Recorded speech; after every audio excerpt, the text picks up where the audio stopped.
नमस्कार मित्रों, आप सभी दर्शकों का बहुत बहुत स्वागत है हमारे चैनल में। तुलसीदास जी ने कहा है कि जिस जगह पर स्त्रियों की पूजा होती है, पूजा की जाती है, वहाँ पे देवी देवताओं का वास होता है। जहाँ पे स्त्री की पूजा नहीं होती, स्त्रियों की निंदनीय अपराध होती, स्त्रियों की सम्मान नहीं होती, वहाँ पे हमेशा गरीबी रहती है। इसलिए स्त्री का सम्मान करना चाहिए।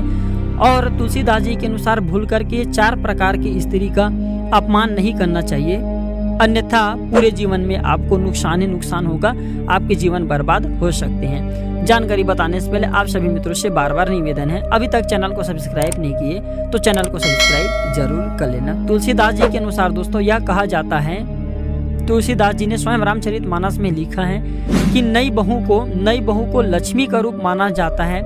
जब वह हमारे घर आती हैं तो लक्ष्मी के रूप में आती है, जिसके कारण उसका रुष्ट हो जाना, उसका हम अपमान करते हैं, अगर रुष्ट हो जाती है तो हानिकारक साबित हो सकती है। इसलिए जो लोग उनका सम्मान नहीं करते, प्यार नहीं करते, उनके जीवन हमेशा समस्याओं से घिरा रहता है। क्योंकि नई बहू जो होती है साक्षात लक्ष्मी का स्वरूप होती है। बड़े भाई की पत्नी, जी हाँ, बड़े भाई की पत्नी को माँ के समान माना जाता है। जो कोई इनका सम्मान नहीं करता तो वह कभी अपने जीवन में खुश नहीं रह सकता। इसलिए कभी भी क्योंकि भाभी को भाभी माँ कहा जाता है, इसलिए भाभी माँ का अपमान नहीं करना चाहिए।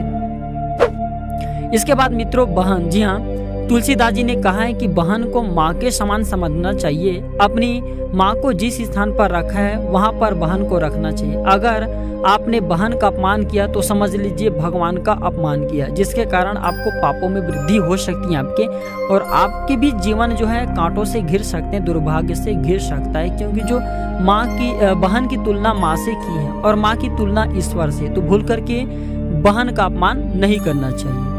इसके बाद मित्रों बेटी, जी हाँ मित्रों, बेटी को भी लक्ष्मी का रूप माना जाता है। जहाँ पर इनको सम्मान नहीं दिया जाता वहाँ पर कभी लक्ष्मी नहीं आती और हमेशा गरीबी बनी रहती है। तो भूल करके इन 4 तरह की स्त्रियों का अपमान नहीं करना चाहिए, अन्यथा आपको स्वयं नुकसान हो सकते, स्वयं भुगतना पड़ सकती हैं। और यह भी दोस्तों शास्त्रों में लिखा गया है कि यत्र नारीषु पूजन्ते तत्र रमन्ते देवता, यानी कि जहाँ पे नारी की पूजा होती है वहाँ पे देवता निवास करते हैं और धन्य धन से उस घर को संपन्न बना देते हैं। तो इन 4 प्रकार की स्त्रियों की भूल करके अपमान नहीं करना चाहिए। वीडियो देखने के लिए धन्यवाद दोस्तों, नमस्कार।